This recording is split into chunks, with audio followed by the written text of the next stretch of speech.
We are starting our next session, which is a presentation on the A to Z of book printing. This would be of interest to authors as much as to publishers.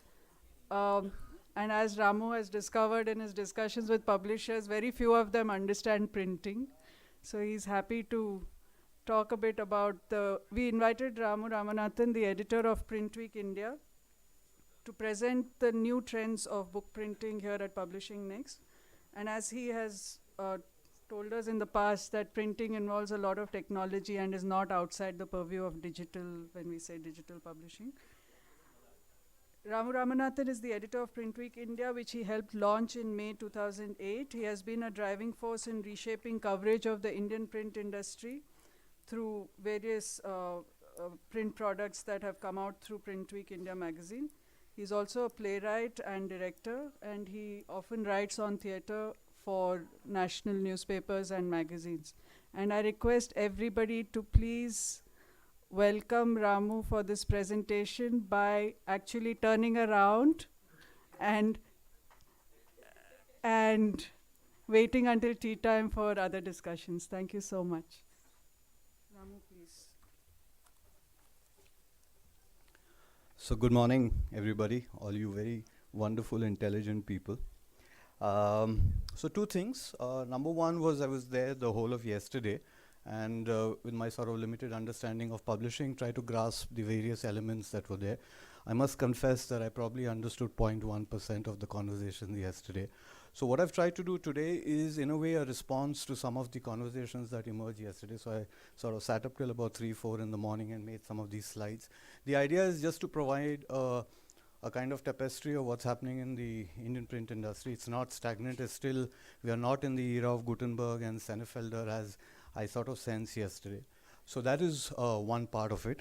The second part of it is that I speak here not only for myself.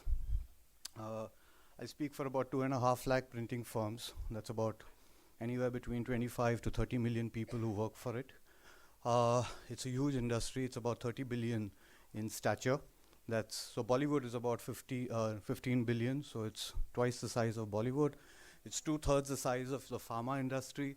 So it's an industry which is recognized, bona fide, and it behaves like an industry. What I've tried to do is, because the conversation's going to be vast, I have about, I think, 30 minutes. I've taken the 26 English alphabets that I'm familiar with, and I've attributed a metaphor to each alphabet, and then sort of that gives me the sort of flexibility to travel around the country, technologies, people, farms. There's a lot of things that I'm going to say in this, but about 99% which I will be unable to say. I have notes. There's an email ID at the end of this whole thing. You could probably ping me in. I can send you reports, and most of me and my team don't sleep so you can have access to that. There are fact files, there are reports, there are white papers, there are, anything that you want about the printing industry. You want plant visits to be organized, so that's the caveat at the beginning. So everything that I'm being discussed, you can be having access to. I'll start off with A. That's the first one. This is actually a small tribute to what Leonard has done outside. A is for authors. I'm fond of authors. I don't buy books because it's a book by Pearson or by Faber's or by Penguin or Harper or Popular Prakashan. I buy it because of the author. My best friends are authors, most of them dead, very few living. The author that I want to speak about, I'll start off with this because I think it's befitting since we are in a library. It's a wonderful, wonderful Argentinian writer who I greatly admire. His name is Borges. The reason I refer to him is the context. Besides being a fantastic chronicler and a writer, he was a librarian. And the beautiful thing was he was blind. And yet he was master of the library. So Borges, among all his sort of magical words, said a couple of things which I'll start off with, and then we'll get into the nitty-gritties of book printing. So Borges says the library is a room inhabited by dead men after the librarian shuts the door. So what is a book? A physical object typeset with dead symbols. Then a reader comes along, the words wake up, resurrected. So Borges says, it seems a book is like a picture. We ask it something, but the book does not answer. The book is dead. Fortunately, Borges says, a man called Plato invented the Platonic dialogue. So Plato is the dramatist who invented Socrates. To help us hear the voice of the master, he wrote what is called the dialogue. So Plato, as you know, wrote about 36 books. Most of them are in the dialogue form. Today, even though Socrates is dead, having drunk poison from the hemlock, Socrates still lives with us, like Narendra, like Govind, and like Malashepa Kalbugri, because of a book, a humble book. So that's my sort of homage to the authors. The next slide is another holy book. I went to a Jesuit school in Bandra in Bombay called St. Stanislaus, and this was inflicted on us. We had to attend a lot of these sermons and so on. And so from standard, whatever, 1 to about 7 or 8, and you're hearing these holy palms and the various sort of editions of the Bible. And then I came across another writer called William Shakespeare. And then when the plays were being taught to us, I began to realize he's borrowed almost everything from the Bible. I mean, the phrases and the coinages and the words. And that was sort of a remarkable thing. And this whole heritage of language that we all have inherited and how beautifully it transforms. The reason I touch upon the Bible is that, among other things, India, as a book printing destination, is the single largest producer of the Bible. Every time you travel around the world, any hotel room where you have a Bible, most of it is printed in India. There are two or three reasons for it. We are very good at it. Whether it used to be the erstwhile Thompson Press, whether it is brilliant, you have book print farms. So this is typically 28 GSM paper. You do it black and white on both sides. There's no see-through on it. So that is the fantastic thing. The second thing is the Chinese don't do the Bible. And therefore we have domination because of various things. And the third is India's expertise lies in black and white printing. We are sort of kings of black and white, and the Chinese, of course, dominate about 90 to 95% of the color printing market exports worldwide. So with that, I think we go to C, which is China. So India versus China, this keeps coming up, whether you're at the FBF, London Book Fair, I mean, whichever corner of the world, these conversations, and India is always pitted against the great dragon. So I think in a nutshell, basically India lacks capacity and scalability. So I'll just give you a glimpse of what a typical Chinese book factory looks like. So I mean, these are some of the plants that we had opportunity to visit. This is Leo Paper Group. It is a single factory complex. So the entire factory, it's got 26,000 workers. That just gives you the scale of the operation. It's hectares of land. Chinese government hugely supports and backs this. Books are subsidized, the plates are subsidized, the paper is subsidized, the working force rarely, they're working 12 hours, 14 hours. South China Printing Company, 5,000 workers. Hung Hing Press, 12,000 workers. And I mean, there are umpteen. There are about 10 to 15 of these mega book factories. And they're, of course, pitching with most of the large international publishers. Just, I think about 2 weeks or 3 weeks ago, we heard of a major Chinese, one of these firms, which picked up a $100 million deal. So, and thankfully, this was probably the first time India was bidding in an Indian book print firm. I think 2 of them had formed a collective, and they were part of this. So that is the scale of operation. That's what India is competing. Some of them say it's a lot of noise and hype. So 2 or 3 things that you must know about China. Virtually no foreigners own shares in any of these Chinese book print firms.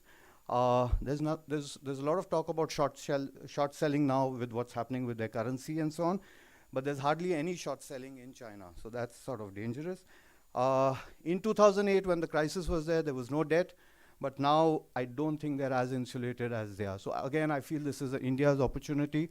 We have to grab it. The problem is we are never ready. So D's for digital. So this keeps coming up, and I have a lot of data on this, which again I can share. Today, as I told you, the Indian book print industry, that is any ink put on paper or paperboard, is about 30 billion. That's the size per annum. We have a per capita paper consumption of about 12 kgs. The US is about 250 kgs. China is about 56 kgs. So there's still a long way. I don't think we should reach the wasteful consumption that some of the Western countries have. But I think another, with even a 5% growth in literacy, we see that easily about 250 million books will be added. I mean, that is the sort of ratio proportion that we are looking at. So this is digital. Again, lots and lots of slides which we can skip through. you can just keep moving. So these are just to give you a sense of the various kinds of devices. So this is light production. These are typically, because again, digital is not just one generic, when I'm talking digital, it is digital print, not some of the conversations that we heard yesterday. So this is the light production devices. A lot of it are in offices. Some of these are in the railway stations outside, at least in Mumbai, Calcutta, you find them, copiers, those kind of things. Keep moving. Yeah. Again, as at the moment, in terms of the print volumes that I've been mentioning, digital printing constitutes only 1.1% of that. And in another 12 months, I think it'll go up to about 2.1%. So still a sort of microcosm of the larger world and sort of universe that the print inhabits. These are the various kinds of devices. It's good to know and be familiar with this. Primarily two types of technology which are sort of prevalent. One is the electrophotographic technology, which has its limitation. The other thing, a matter of concern, is that has reached its plateau as a technology for a variety of historic reasons. Then you have liquid toner. So these are the two strong. There's inkjet, which I'll refer to later. So we're looking at about 3 billion impressions, which were done in about 2011. Now it's about 24 billion. There are about 4,000 of these devices in India, and we're looking at about 5 years, because these are replaceable within 5 years. Yeah, we can move. Yeah. This is again the other big thing. This is the Navi Mumbai plant of Repro. Again, the idea is also to just take you inside plants. Some of you don't have the opportunity. I was talking to a few of the delegates yesterday, and I realized that the last time someone had, other than Indu, I suppose, the last time someone visited a printing factory was maybe 20 years ago. So the idea was, again, just to give you a sense of who are these human beings who are inhabiting this. So Repro, as you know, is about, it's a listed company. They're about, I think, around 350 crores turnover. They have three main plants. One is in Navi Mumbai. The other is a book export plant in Surat. And the third, as you know, is the acquisition they had with Macmillan, and that's close to Chennai. The Surat plant is basically a plant which manufactures textbooks for the North Africa market, primarily. Very, very strong. Some of it is content generation as well as distribution. India is very, very strong in that segment. I mean, I was surprised yesterday. I think there was a discussion on academic that North Africa is a big market for us, and we see a lot of these players operating there. Kenya and I mean, basically what we call the 17 CNN nations in North Africa. Very, very strong. The reason I pull this out is, and this is not just sort of relevant only to Repro. There are others who are doing it, Manipal and so on. So everything that I refer to is just one of the case studies. There are others who are involved. So they have something called a system by EFI. EFI, as you know, is a tech company based in Fremont in US, and they create softwares. The interesting thing is that earlier the R&D and the laboratory and the scientists used to sit in Fremont. Now most of them are in Bangalore. They have about 400 of these technocrats who are developing front-end devices for softwares in Bangalore, and primarily driving the digital machines which I showed you in the previous set of slides. Most of the front-end devices are by EFI, and they essentially enhance the quality of print and the productivity and speed and blah, blah, blah. So Repro has this machine called, this device called Monarch. It's about 1 crore plus. It's ideal for multi-locational. You can also maintain it for standalone companies. So basically, what does it do? It does accounting, inventory, job module, common books of accounts and inventory sharing, suited for both digital and offset, which they have. It means shop floor data collection. It means data collection from the publishers. It means collection from your distributor points for the publishers. It also means an interfacing of all this right down to the bindery kit, including the logistics. So where would this help? So for instance, I know that they had dispatched a bunch of containers to, I think it was Nigeria, and the containers got lost. Because as you know, what happens at the port is that from port to port is wonderful. And then post that in Nigeria, I think some of the trucks were ambushed and disappeared. So you're dealing with government of Nigeria. So Repro was liable to pay back. But because they have some system like this in place where they can factor and account for every single copy of the book, they were able to produce the necessary documentation. And that was a big sort of saving grace, both for the publisher as well as the printer. So you have a validation, you have proof, and it is something that's recognized by both governments and large publishers. It integrates machines, planning, scheduling, etc. Then they have something called the digital storage front, which means that they take over the responsibility of the publishers to stock, warehouse, everything. So that's one part of it. So you don't have to go into this, some of the discussions that you've been hearing. What is my role? Your role, I think, primarily as publishers, is to find great authors, dissemination of wonderful ideas, and sort of ensure outreach. It's these guys' job to sort of ensure this happens in an easy way. So sort of, they have the expertise, so let them handle it. The other thing is the capability. Once upon a time we used to say 1 to 10 million. Now we say from 0 to about 100 million. So if you go to a company like Repro, whether you want a book, ebook, whatever avatar it is in, you want a single copy, you want 10 copies, you have 1,000 copies, you have 5,000 copies, all with turnaround times of anything between 4 hours to 8 hours to whatever. So that is possible. I mean, again, some of it is in the realm of print. Yeah. So F. F is fairs. A lot of what I'm saying is theory, and of course I'm just bombarding you with lots and lots of data. These are some of the fairs that are there in the next 3 months. Lots and lots of printing fairs where you have the machines, the substrates, the adhesives, and what have you. Very, very good space to go and meet. Printers and print suppliers and manufacturers are saying that the buyers generally don't come. Print is not perceived to be sexy enough. But do go there. Paper substrates, you will be astounded to see the variety of paper, both sort of, whether it is specialty grade, even maplitho, non-coated, right from paper grades to, even small little technologies. These guys are basically science guys, They create the sort of framework. How to design the aesthetics, the look, the form, and everything is entirely up to you.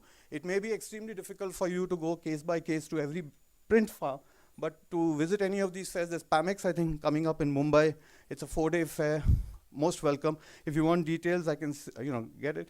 We can organize tours for you so that you can have walk-in, so that all this is not gobbledygook when you're going from stall to stall. But it's important for you to have a touch and feel of this. Print is tactile. Print is, you'll also realize, not just 2-dimensional, it's 3-dimensional. We'll come to that as well. G, that's green. So this is the other sort of, there are many myths about print. Print is dead, print is not green, print is wasteful. This is a plant in Coimbatore. I'm fond of it because this is the Hindu, the newspaper.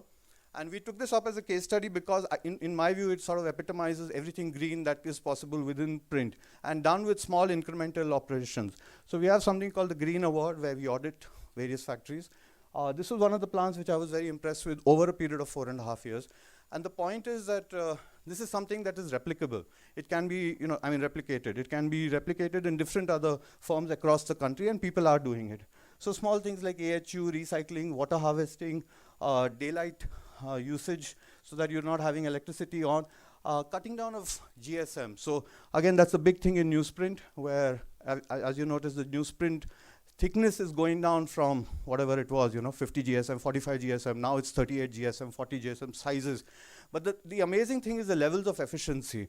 It sort of astounds me when people talk about, we have 1 million likes and whatever on Facebook. The fact of the matter is, you have something like Dainik Bhaskar, they've launched their 59th edition about a week ago. This is a paper with where a single edition's got something like 18.9 million readers, day after day after day. Million likes. Sometimes the conversations, and then, papers available at multiple points, etc. The other remarkable thing about all these operations is, in the history of newspapers in India, I have not heard of a single paper not being delivered, come what may. Riots, floods, wars. Papers have come and been delivered, and obviously it's possible because A, there's an integration of this and a heightened sense of, sensibility among that. Just a couple of things which you should know. As part of this green award that we do, we had a green webinar. So ITC, the conglomerate, they, as you know, manufacture paperboard and a lot of other varieties of paper for both their textbooks as well as for paper cups and things like that. Total plantation of about 163,000 hectares of land, which generates over 73 million person days of employment. In addition to that, there's TNPL, which is in Karur, Tamil Nadu. They have a certification of 22,804 hectares of plantations, which is owned by 24,000 small and marginal farmers. This is not even part of the 30 billion which I'm telling you about. Again, paper, 46% of papers in India is produced by usage of waste paper, process of recycling. 22% of paper is produced using agricultural residues like wheat straw, paddy straw, bagasse. only 32% of Indian paper industry uses wood as a raw material for manufacturing paper. Europe also, again, we had some sort of data from them, is 42 million acres is the growth of forests in Europe alone, and driven primarily by paper. I mean, plants who might be located in Finland. Some of the best plants are in Finland, and that is twice the size of Portugal. Okay, so European paper recycling is at an all-time high rate of 72%. It's not so high in India, but I'm sure we'll get there because again, great levels of emphasis on green. Lots and lots of government regulations on this. H is Hyderabad. So these are two plants which I am very fond of. One is, as some of you who worked with Pragati know, they're sort of India's award-winning firm. They have bagged some of the top prizes. Internationally, they have won what is called the Golden Elephant. That's the Pragati family there. They have 3 buildings. They also have a packaging unit and what have you. So again, sized about 350 crores. It's run by the family. The other plant below is Color Jyoti. That's the PrintWeek. That's the small magazine which I edit, which is being color registered there. So I have, again, heat set machines. This is more a book print plant plus a magazine plant as well. So 2 or 3 reasons to include this. What happens, again, in Hyderabad, you have a whole lot of other printers who are available. About 70% of them will be doing their work for money. There will be about 20% of them who will be doing their work for what we call Junoon. So Pragati and Color Jyoti, I think, epitomize that. But in addition to that, they also epitomize the other 10% who are doing their work on the basis of R&D. There's tremendous amount of R&D that's going on there, whether it is, again, dealing with substrates, plastic membranes, integration of QR, I mean, lots and lots of things, and these are dedicated technocrats out of Indian Institute of Packaging, with various kind of environmental bodies who are part of these organizations and who are. So Color Jyoti, just to give you a sense of who they are, there are 3 locations, one in Mumbai, one in Greater Noida, and one in Hyderabad. This particular plant is also very interesting. The family is extremely low-key, low profile, very, very understated. And, among other things, they have a golf course. So, I mean, you can be a printer and be very cool. So, next. So this is inkjet. Again, yesterday I heard a lot of things about POD. We have a gentleman from HP over here. He may not like what I have to say, but I think there are 2 things one must bear in mind. I think, in a sense, India has lost the opportunity for POD.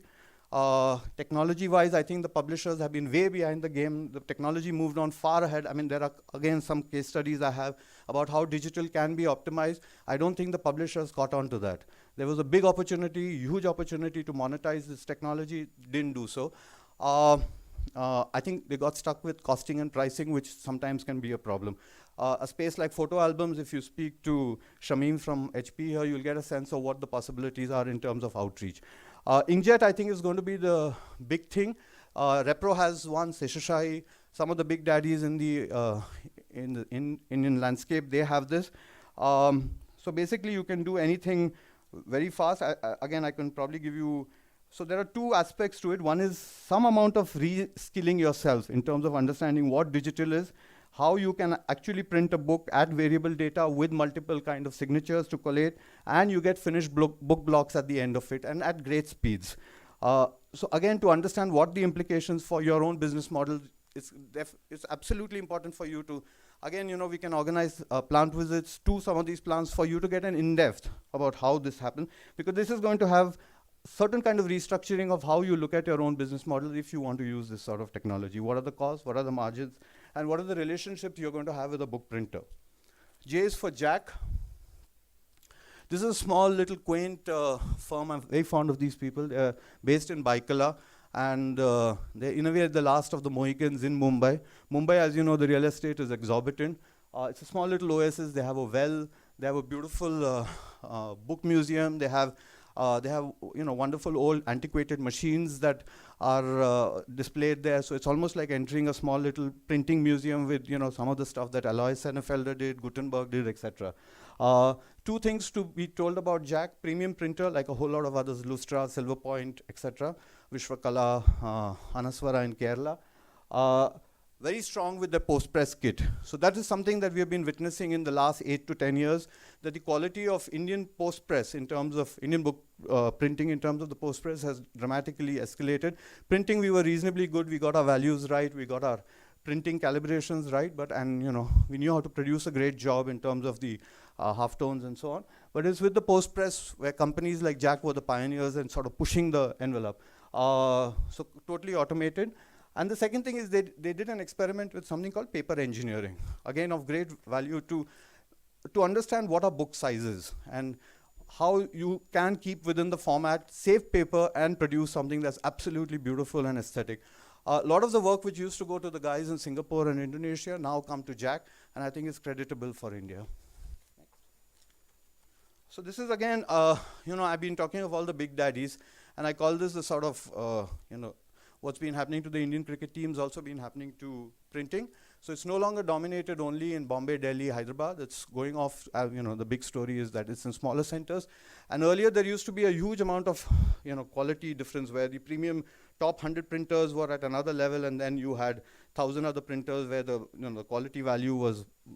So Kerala is a very, very good example. This is a small town, not town, it's a small city called Kollam. It's between Trivandrum and Cochin. And in a way, it sort of epitomizes what is happening. This particular city has about 4 book print plants, okay? So this, I happened to be passing by at that time. Of course, this is the communist chief minister, Achinanandan, and he was going to inaugurate that plant at Sujili. And I was passing by, it was raining, and then made a few calls and got myself invited for that function.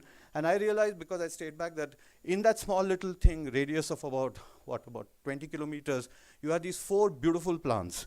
Koppara, Sujili, there's one across the river, which is by the ashram, run by that lady. And so 2 things. One is that with the tourism boom and what have you in Kerala, the notion was that you have this whole idea and concept of 5-star tourism. Let's also start having 5-star books. Books that can cater to these segments and be produced in Kerala at that quality. The second was a lot of work which earlier used to go to Shivakasi, Mumbai, Hyderabad, was starting to get produced locally and domestically in Kerala. And of course, because of the very strong population in the Middle East, a lot of it is getting exported. So export quality books produced in Kerala, yeah. I have a lot to say. Okay. Tyranny of technology, L. Yeah. So I'll skip these bits. This is like, so I also am a playwright, and I wanted to sort of make a point about what's happening in Mumbai. This is a play, it's absolutely fantastic. It's a city with about 1,500 shows of theatre happening almost every month. That's in Hindi, Marathi, English, Gujarati. These are plays that are being written, performed. There are plays that have gone on for 5,000 shows, 6,000 shows, etc. The fact of the matter is, somewhere there has not been any attempt to publish, print any of these works. These are playwrights who are legends. So there's a play called Vastraharan, which I was going to talk about. It's a play in Malwani written by somebody called Gavankar, not on anybody's radar at all. But 5,500 shows is huge. And the fact of the matter that, so anyway, that was a part of a separate discussion. M is for Manipal. So this is more of the same. Again, capacity to produce anything. So this is based in Manipal, which you get off at Mangalore and then a few kilometers away. 60,000 to 1 lakh books, soft and perfect bound.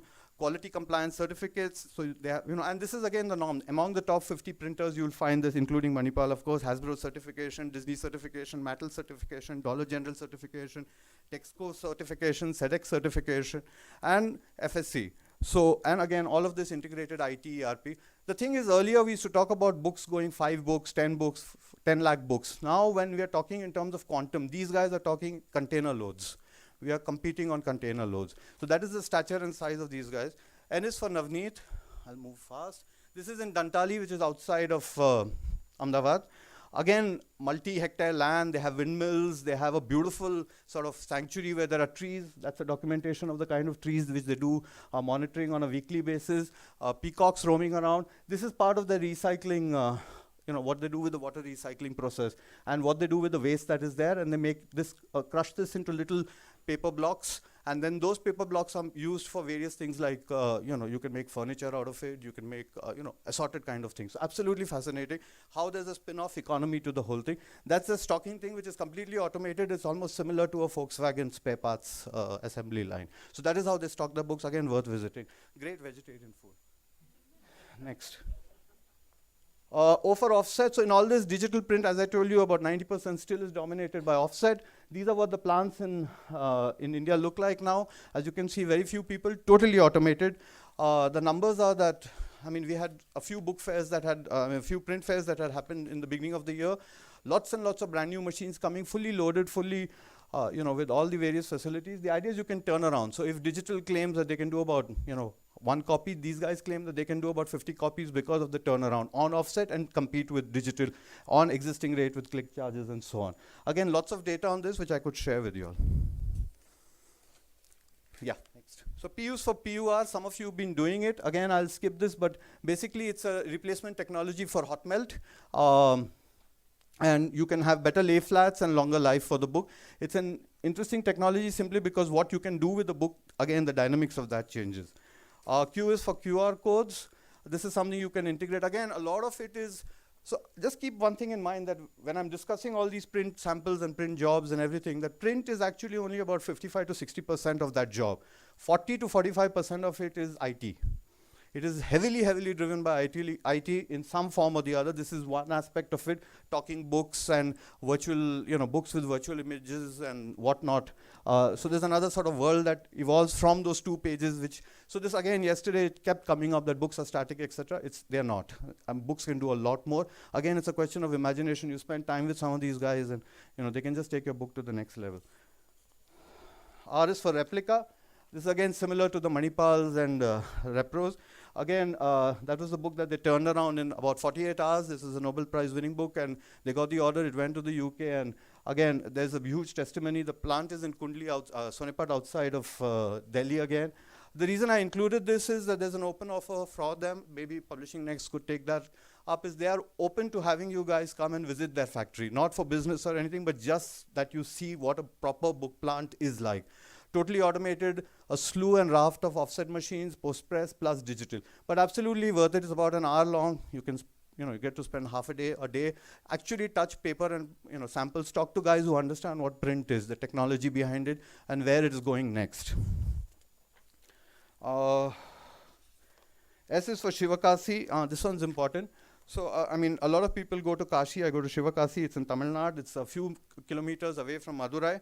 The reason I included this is, again, a massive center for book plants. You have about 6 big daddies over here. That's Sapphire, that's Lovely. And then you have Gobsons and the 2 SFAs. As a bit of trivia, Sapphire is the guy who manufactures or produces probably most of the film posters that you see. Bollywood, Bhojpuri, Tamil, Kannada, Telugu. Everything is there at Sapphire. He's like the king of film posters. They also have a book plant. The reason I included this was in the last 2 or 3 years, there was a huge crisis with power, and it's a typical problem with India. And you had Lovely, which it's a 26-acre plant. And again, when we're talking of scale and size, most of these plants are anything between 26 acres, 50 acres, 60 acres. So they included these solar panels, again, subsidized by the Tamil Nadu state government, and to generate solar power to drive their book plants. So that is the sort of level of operation. That is what their storage facility is below, if you see there. Okay. T is for training. Okay, lots of possibilities, and I'll skip that as always. So, U is for UV. This is, again, I have a lot of data on this, but there's one small thing which I think would benefit some of the guys who are into textbook printing. So UV is a technology. It's not an ink, it's a coating.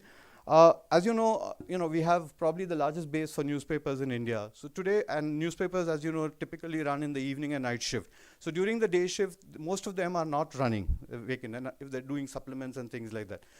So what has started happening, there's a technology where you can shift your cold set machines into using UV, and whereby you can print reasonably good 120, 130 4-color jobs on map litho.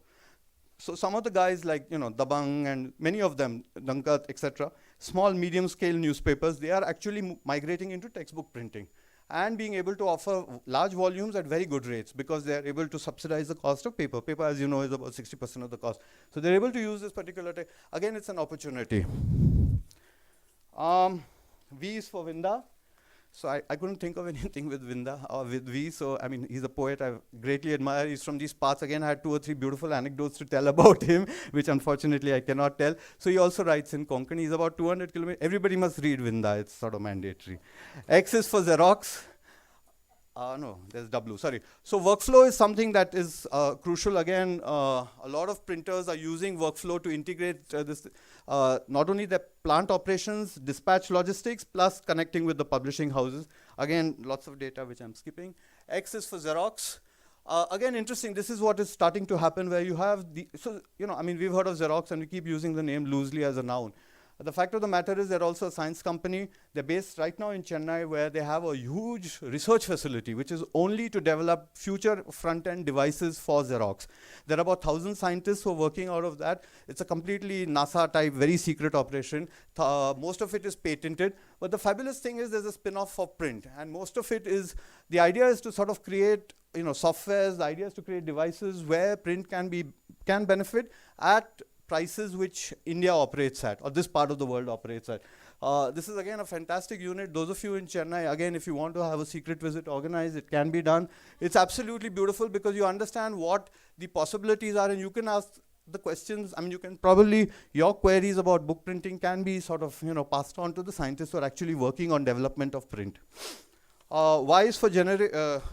So again, this notion of, you know, print being very fuddy, but again, I have beautiful stories about all these guys. For example, that guy on the top right is Alok Munnat. He's Prabhat Printing Press in Pune. And the interesting thing is from every single saddle stitcher to printing machine to what have you, every one of those machines has been blessed and inaugurated by Anna Hazare. So, I mean, all these guys probably doing fantastic work in themselves. And what is the final one? The final one, Z. Yeah, I'll end with this. Not all of it is related to books, but I think it just gives you a sense of what's probably happening in print. So print is no longer, you know, what we call this, which is X and Y axis. It's Z axis, okay? So which means, so for example, that lady sitting on a corrugated chair. This is produced by somebody called Jaina Packaging in Mumbai. This is basically, corrugated is a beautiful material. It's very sturdy, it's recyclable. And the thing with furniture is that you can keep changing it after every 3 to 4 years. So this is what Jaina does. They create these beautiful things. They're heavily into making coffins. In Bombay, there's a sort of law which says that teak cannot be used for coffins. So these guys are actually creating coffins made out of corrugation. Fabulous, fabulous usage. Keep moving. Yeah, so these are again materials used. These are all paper and paperboard. And keep moving, yeah. Recyclable papers, that printed food, edible books, audible textiles with, again, sort of membranes inside that.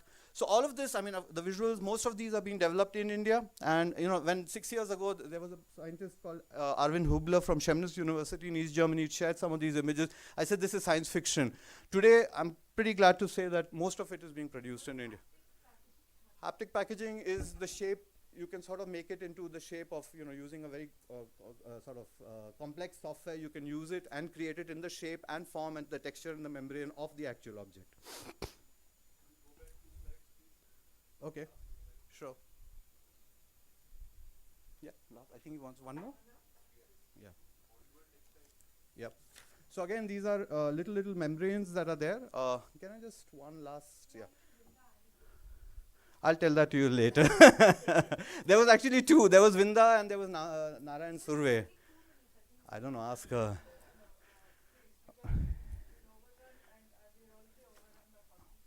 That's not my fault. Right. Just one last anecdote. I think I want to conclude with one small thing. I mean, you know, among other things, one is a playwright, and there's this beautiful Belgian play that I'd come across called The Les Combustibles. It's by Amélie Nothomb.